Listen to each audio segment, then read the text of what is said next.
So it's been a hot minute since I made my last discussion video on Destiny 2, and in that time, a lot has happened. We got a teaser from Bungie on the future roadmap in mid-November, and then in December, Renegades dropped, and we all got that cool new lightsaber. We got Lawless Frontier, more vault space, and additions to the portal, everyone's favorite one-stop shop for their daily grind.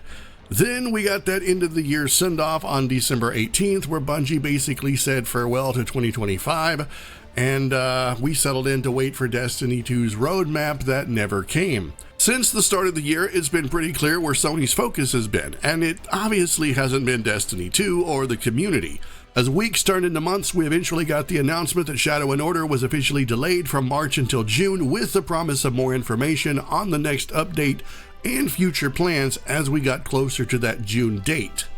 Basically, guys, hashtag send thoughts and prayers. And so now here we are at last. It is March. Bungie's newest game, Marathon, has finally released, and Destiny 2 players and Marathon players are at each other's throats in social media, turning it into the world's largest pile of salt. Feel free to head to the comments and let me know if I missed anything. So Marathon launched with a whopping 88,000 peak players, and while the pre-order numbers looked good, those day one player numbers did not. Especially considering this is the first new IP from Bungie in over a decade. Destiny 2 fans remember the final shape hitting over 300,000 peak players, and that was still considered a commercial letdown by Sony standards. This is only some of the debate that's hitting the internet, as Marathon enthusiasts are hand-waving away any Marathon naysaying as disgruntled Destiny 2 players who are just angry over the fact that our 10-year-old game isn't getting any attention anymore. And while that's certainly part of it, Destiny 2 players have a long and storied history with Bungie from which we draw our criticism. Look, we didn't just wake up on the morning of March 5th and decide that that was the day we were going to start airing our grievances with Bungie as a studio. Obviously, it's one thing to voice criticism at Bungie and Marathon, but it's another thing altogether to attack anyone who plays the game. And yes, that even extends to content creators. Being vitriolic over some poor mook who wants to waste their time making content on Marathon isn't how we want to represent the Destiny 2 fanbase, or convince Sony to give us Destiny 3. Obviously, we're going to have a long time to consider our own future roadmap with Destiny 2 and what we want to do going forward over the next few months, as this dry spell may in fact serve as the final straw for those of us left with any shred of hope for the franchise's future. Aside from Guardian games, which we should be seeing in the next couple of weeks, the only things we really have to look forward to is Call of Arms and Iron Banner next month, along with an undecided time frame for Heavy Metal. Look guys, I'm not going to sugarcoat it. Things have never been more bleak.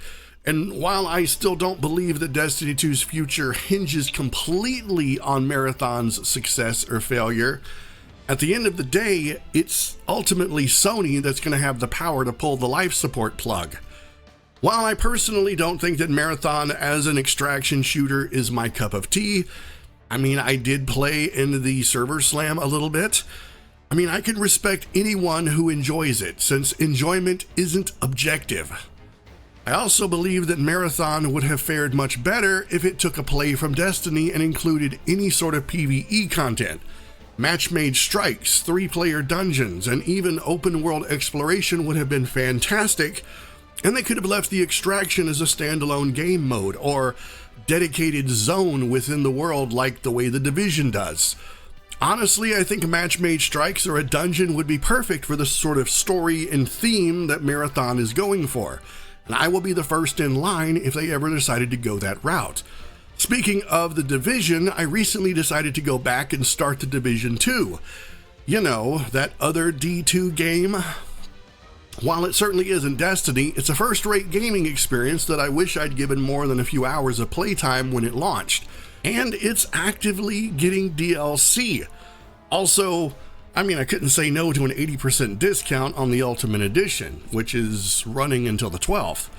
Like, I've never considered myself a Destiny 2 channel, despite the fact that it's the most streamed game on my channel, at over 120 live streams since my return in the Witch Queen expansion. Destiny has been one of those games that has managed to stick with me despite the ups and downs and my continued annoyance at its development. Lately, I've been leaning more into Arknight's infield gaming and gacha games in general.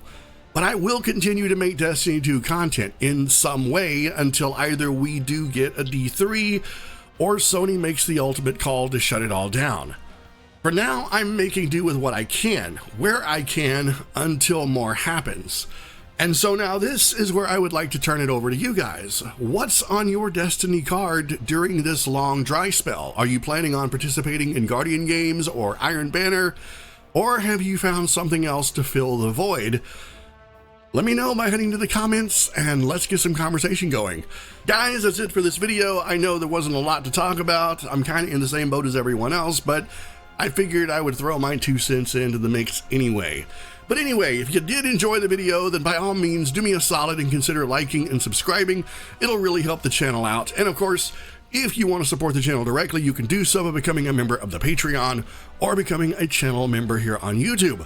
If you don't care about any of that, then maybe you could just buy me a coffee. Every little bit helps. Until next time, guys, have an amazing day. Keep being awesome. And I will see you all in the next video.